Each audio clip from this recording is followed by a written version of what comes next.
Well, hi everybody, I'm Mark Chaffardini. Thank you so much for coming back to the Go See Talk podcast experience. We thought today we would take a little trip, a scant 2 miles from where I work in office. Because Richard Kaufman, whenever he's in town, I try my darndest, my most hardest to get to see you, but it is a thrill. And I'm thrilled you do. I'm serious. It's I'm so good to absolutely see you. serious. Yeah. I'm always, happy to talk with you.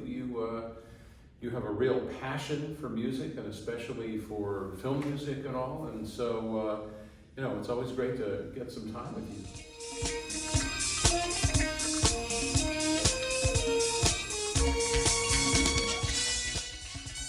I got the call to do this. I was absolutely thrilled, and I've always loved working with this orchestra and in this magnificent hall. So in a way, I feel like I'm coming home a little bit, And they said we're celebrating the 125th anniversary of the orchestra, and Pops has been a big part of it through the years, through time. And would you come and put a concert together and do it to celebrate the Pops genre? And when you talk about classical music, it's a certain genre in a way. With Pops, it's like sky's the limit. You can do whatever you want to do, basically, except Mahler and Bruckner and the rest. And so I had an absolutely great time. The toughest part about putting this concert together is what not to do. I mean, I've got lists from, of what I was considering, but I thought back to what we had done. I wanted the orchestra, the musicians, to really have a good time playing this music. And then the audience to basically hear everything that Pops is. And so that's what we're doing. We've got film music, we've got Broadway, we've got light classical, we've got patriotic, it's everything but a juggler and an organ grinder. Did they have a juggler and an organ grinder in the Music Man? I know that you have a small little personal connection to the Music Man. I do, yeah. When I was in junior high school in Los Angeles, Warner Brothers was about to do the movie, and they put a call out for young musicians to audition for the movie, and I did, and I was a violinist, and I went to my junior high school music teacher, and I said, I need to play a brass instrument by this coming Friday, whatever it was, to go to the audition. He said, you can't play it. I said, no, I don't have to play it. The studio orchestra plays the music.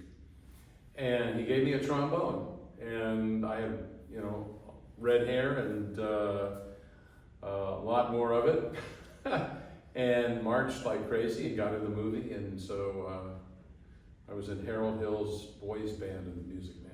Amazing. I always love that story. I wanted people to hear that again. Yeah. It's always a treat. And it will be on this concert. Yes. 76 trombones. There's a reason I brought that up. I've always thought that Arthur Feldler popularized Pops performances with the Boston Symphony. Am I right? Absolutely. Arthur Fiedler is sort of the father of Pops, with the Boston Pops, and he was there for decades. And they did their concerts in thirds. They would do a first half light classics. They would do a middle half concerto, solo position. And the last third, they would do everything from the Beatles to rock and roll arrangements, you name it. Mm-hmm. And when I was a kid, I used to listen on the radio and just fell in love with that because there was just so much music going on. Leroy Anderson, we're playing music of Leroy Anderson on this concert, and Arthur Fiedler was, and he was so gregarious. He would ride on fire trucks through the city of Boston, enthusiastically letting people know that the Boston Pops was going to play. Okay. That reminds me of something Patrick Doyle once told me. We talked about promoting, and he said, well, I like to say that how do you know the circus in town if you don't see the elephants go through the street? So you gotta drum up that sort of, It is standing in front of the tent, beating the drum, saying, yowza, yowza, come on in. Well, with so many opportunities to put in music that you love or fan favorites, what is the gold bar for a Pops performance? And did that inform any of your decisions for this go round? when you say gold bar, you mean the most popular music you mean? Well, let's say, greatest performance you've ever been to. Like, that set the stage. That's at the, I can't do any better than that, but I'm going to try. There's so much music in pops. And I mean, listening to Fiedler all those years, and I've been doing what I do for a long time, and with some really wonderful orchestras.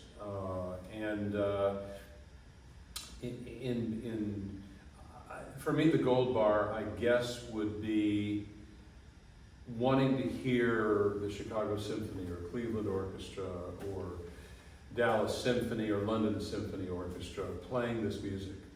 So I'm like a kid in a candy store. I mean, I've heard this music like so many people have. People have their favorite music. If you go out on the street and you say, what would you like to hear? You'll get all these. In fact, we had a series here called Choose the Music that I started when we were here, where we put a letter in the printed program at the beginning of the season. And it said, we're so glad you're here. You may be saying to yourself, I'm so glad they're playing such and such, but I wish they had played, and we had a blank line. And they would fill it in. And at the bottom, they could make 3 choices, and their names, they put their names, email addresses, phone numbers, and the reason they chose the music. One woman chose a piece of music because she met her husband hearing that when they heard that music. There was one guy who went to the University of Notre Dame, and the Notre Dame fight song was the greatest piece of music ever. And so not only did I plan to do it, but I called him and I said, have you ever conducted an orchestra? And he said, no. I said, how would you like to conduct the Notre Dame fight song with the Dallas Symphony? And there was silence on the phone. Well, he came and did it. I mean, I've never seen anybody so excited in their lives. We did that so people we invited them to the rehearsal to hear their piece rehearsed. We gave them a certificate that said so-and-so is an official programmer of the Dallas Symphony Pops. We gave them a mug and a t-shirt, and one little girl wrote, she said, I'd like to hear March Militaire by Saint-Saëns. And the reason was, this is what I play on my clarinet at school. I called, talked to her mother. I said, do you think she'd be willing to come on stage when we play this music? She said, oh my gosh. I said, well, I've chosen her music. We brought her on stage. We put an empty chair in the clarinet section of the Dallas Symphony. And I brought her on stage. I led her up there. She sat down and listened in the middle of this Dallas Symphony to the March Militaire. The clarinet section on their own signed one of the pieces of music, clarinet parts, and gave it to her. And so this is, the kind of thing where people all have their favorite, pieces that they would like to hear. And we did that for a number of years and had a great time doing it. The first year we did it, I did it with Mary Lynch in the operations department. Mary Lynch was here for years. She was incredible. And so I said, Mary, if we do this, it's going to take some work, and all that, because we're going to get, some suggestions. And we thought we'd get, maybe 50 or 75 suggestions. We had over 900 requests for music. And the interesting thing was that the piece that got requested most, I think it had 20 requests, which shows you how many requests there were. Guess what that piece was? Anything. It could be a march, could be ballet music, it could be movie music, Broadway. Well, maybe because it's Dallas, we're in Dallas. Is it the theme from Dallas? No. Although, when I got here, I thought, well, this orchestra needs to play the theme from Dallas, so I got in touch with Jerry Immel, a friend of mine, who wrote it for the show, and he sent me the parts, and we played it here, and we'll be playing that this weekend on the concert. Anyway, so the piece that got the most votes was Rhapsody in Blue. Oh, really? Star Wars was like third. Anyway, so it was just, all over the place, which was kind of the guide for this concert. Gotcha. to do this. And we're playing music of Aaron Copland from Rodeo. We're doing Phantom of the Opera. We're playing. In fact, I have this here because I tried to remember. Somebody asked me the other day, "What are you doing on the concert?" And it's so diversified. I couldn't remember. We're playing the Danny Boy Irish tune from County Dare. We're playing Leroy Anderson, the typewriter, Hansel and Gretel. We're playing Phantom of the Opera, 76 trombones, Rodeo, and in fact, Friday night would have been the 125th birthday of Aaron Copland. Oh wow! So we're going to celebrate him. That's 250 years of awesome That's exactly music, right. Gone with the Wind, The Magnificent Seven, Henry Mancini, some music of Mancini, Star Trek. We're going to salute the military. The Dallas Symphony has always been very interested in honoring the military, and so we'll do all the marches for the military and honor those folks. Stars and Stripes Forever. We'll play music from E.T., some John Williams. It's all there. Every bit of it and more. Winning hearts and minds at the Dallas Symphony and pulling heartstrings. Also the core memories though. I mean, people love this music. But let's go back to the beginning for you. You played violin for a number of years. You were a fantastic sessions player. What first got you interested in music all those, honestly, years ago? Well, I started violin when I was 7 years old. And I had been out playing football and I walked in the house and my mother said, there was a lady sitting there. She said, "This is Mrs. Hewitt. She's going to be your violin teacher." And I probably said, "What's a violin?" because I had no clue. And I asked my mother in later years, I said, "Why did you even think to do that?" She said, "Because I talked to your teacher at school and she said that during the music time, you played the rhythm sticks very well." Oh wow. I mean, click, click, click, click. So, and the next thing you know, I'm playing the violin. Mm-hmm. And was very blessed to have wonderful teachers and play throughout my youth. And in LA, you have a lot of strange opportunities. And I was in a youth orchestra, the California Junior Symphony under Peter Marenblum, incredible conductor. And he was friends with everybody. So we played with Piatigorsky, the great cellist. We did a show at the Greek Theater with Jack Benny and Peggy Lee for a week.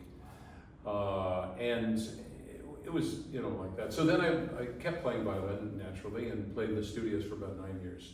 A lot of films, a lot of great memories of doing that, and doing Broadway and conducting. And you signed by Iger Sanctioned soundtrack the last time we were here. Appreciate you doing that. John Williams. It's funny. Everybody knows Indiana Jones and Star Wars and E.T. The Iger Sanction was a fantastic score and a terrific movie. Clint Eastwood, the Iger is this big mountain. Clint Eastwood's very,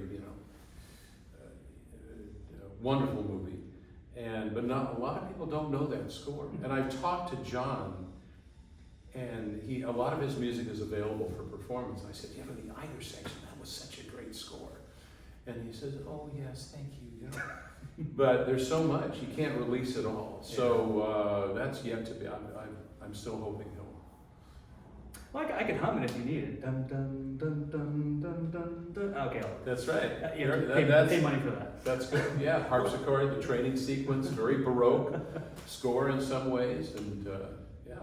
Well, I remember one of the last times you were here, I don't want to say you debuted the Jedi steps from The Force Awakens, Mm-hmm. but John gave you all the assembly and all that. Right. So how does that, I guess, talk to the lay people. How does what we hear on a CD or a record that's fully formed, how do you give that back to the orchestra and say, you play this, you play this? Well, John Williams is unique. I've known John for 50 years. Wow. Okay. And he is an extraordinary man on so many levels. And I have memories that, are extraordinary memories for me, thinking, did I really get to do that? He was unable to go conduct the Boston Pops on film night, and I was asked to go and do that. And and then have conducted orchestras like Chicago Symphony, where I would do the first half, he did the second half. So I have memories of live performance with John. And then in the studio, it's amazing because some of the greatest musicians in the world, and because of who John is and what he writes, you have the feeling you want to fulfill his vision. You want to do everything you can, musically and all. And I remember when I got to play on Jaws. That was one of the first things I did with him. I played violin, and then he was music director for the Academy Awards right after that. And so a number of us who played on the film were asked to, he wanted to have us play in the orchestra. So we did the Oscars, and he won the Oscar for Jaws. And those moments, I remember after the Oscars, I was walking down some stairs outside the Music Center in Los Angeles, and John was coming up the stairs holding his Oscar.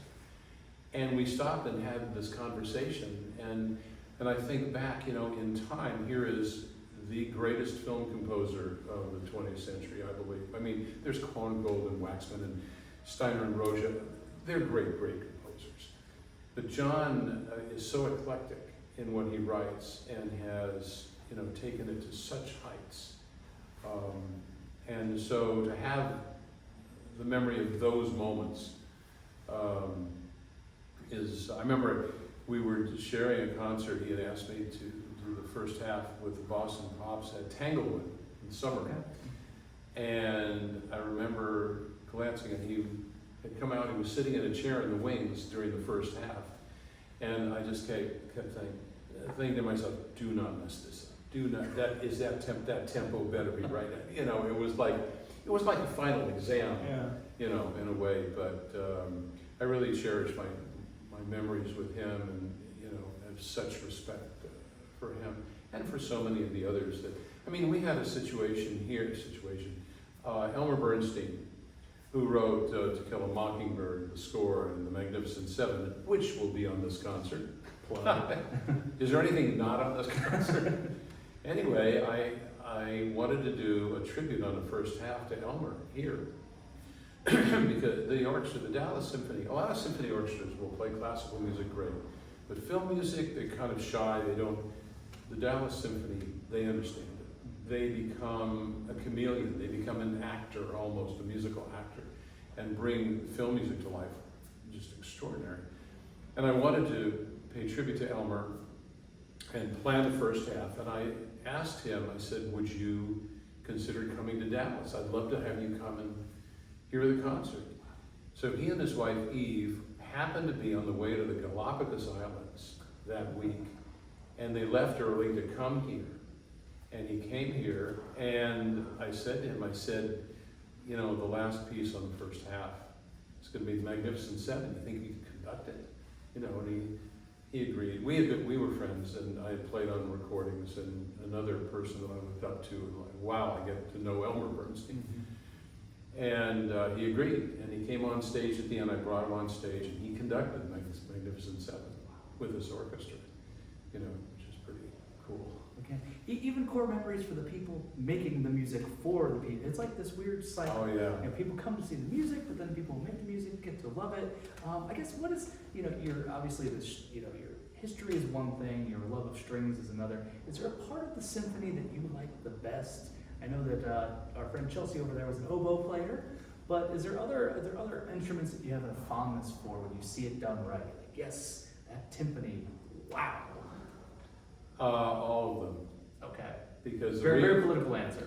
Well, no, it's really true, because the reason I wanted to be a conductor. I started conducting, didn't know what I was doing at 11 years old. I used to badger my teachers in school.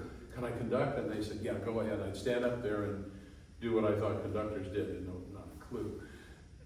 But the reason was I loved playing violin, but when I was playing, as any musician should do, you're listening to everything going on. You're playing in the violin section, but the horns have something, and and you're always. And I wanted to be the painter who didn't just use one color playing that I wanted to be involved in all of it. And so that's what I did. And I loved film music and Broadway, and I had done some national tours, one the first national for Steve Sondheim, Showboat Company, and Joe Papp, New York Shakespeare Festival, Two Gentlemen of Verona. So I was doing Broadway, and I wanted to do that. I wanted to do the film, and I wanted to do this and that. And of course, my background was classical. And I loved the Boston Pops, and so Leroy Anderson and all of his repertoire. So that's really why I became a conductor. And when you say, what is what instrument are you most fond of? It's kind of like, I guess you would say, like the song, when I'm not near the girl I love the girl I'm near. Well, when I'm listening to a French horn, I love the French horn. Fair enough. You know, and I'm also in awe of the players who play instruments like the oboe and the French horn, because though that is tough. It's tough to play. It's tough to just play the instrument. To become a professional and play in an orchestra at the level of the Dallas Symphony or London Symphony or whatever. I mean, when I'm conducting, I watch and I know how tough it is, because I have a lot of friends who tell me how tough it is, and it's. I mean, a conductor, nobody hears a thing, not a thing until the players play it, and so I feel like I'm part of a team. I make the decisions, some of the decisions, but I always try to give ownership to the orchestra, you know, and that's what musicians want and deserve. They have a musical sense, they have a desire, a vision, and so if somebody's going to play a certain solo, play it, you know. I mean, if I want to throw in my 2 cents, I'll say maybe consider this, but you know, it is. It's like any team.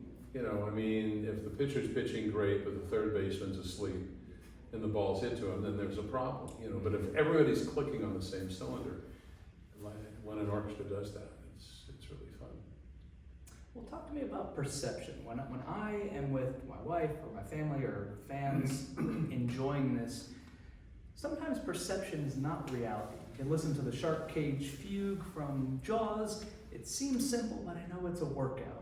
Of the diversity of music you plan to play and have the beloved symphony play, what is really the sweat and bullets? What is the, oh God, I hope that, I would just get through this kind of. It's funny you should mention that. Recently was the 50th anniversary of Jaws, just like a couple months ago. And the Academy of Motion Picture Arts and Sciences has an incredible museum. If you haven't been out there to LA, you gotta go. And they decided, along with Universal Studios, to do a celebration of Jaws at 50 and do an exhibit, which is there for another 6 months, I think, just opened. And they wanted to do a press event which would celebrate this opening. And so the exhibit was planned by the museum with the help of Steven Spielberg. I mean, it's an amazing exhibit. Okay. And they wanted to do this press event. And so that would include a 68-piece orchestra playing music from Jaws. And I was very honored they asked me to conduct it. And we did it at the museum. And we did the Universal logo. We did some play-on music for the president of the museum, the curator of the exhibit, and for Stephen, who was there, who was going to talk. And then we did the theme and the Shark Cage Fugue and Out to Sea. And then we did the end credits. And the orchestra were all studio players, dust in town. And we did a rehearsal, and it was a little sweat and bullets. Because I remember when I played on Jaws, I remember that week of recording. It was a challenge. It was exciting, because that's what you want to do. But there was a lot to do. And so we rehearsed. I had a 2.5 hour rehearsal to do just that amount of music. And it was great to really dig into those moments in Shark Cage Fugue. And it's very tough to play. and to synchronize with everybody. And then I found out, like, at the rehearsal, that Universal had prepared visuals on this massive screen. And so I then had to, kind of do some stuff there. But yeah, it was a real challenge. But I think players welcome that. We all play on things where you're playing whole notes and all that sort of thing. But when you get in there and, do something like that, it's like anybody can climb a little hill. But if you have to climb the mountain and you get to the top, you feel pretty good about it. Well, when you're the best, you make it look easy. Richard Kaufman, thank you so much for coming. Thank you for talking. Everyone check out Pops Through Time. Pops Through Time, November 14th, 15th, and 16th at the Dallas Symphony in the world-renowned Meyerson Symphony Center. Yeah, and I would just say one more thing, Mark, while we're tying this up. Again, this concert has so many different genres of music. And for an orchestra to tackle this and go through and change colors, all the way through,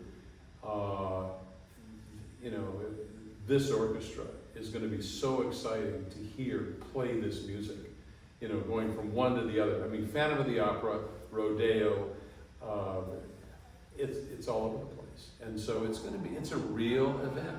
It's very unique, I think, and I'm going to have a great time. I can't wait to hear it.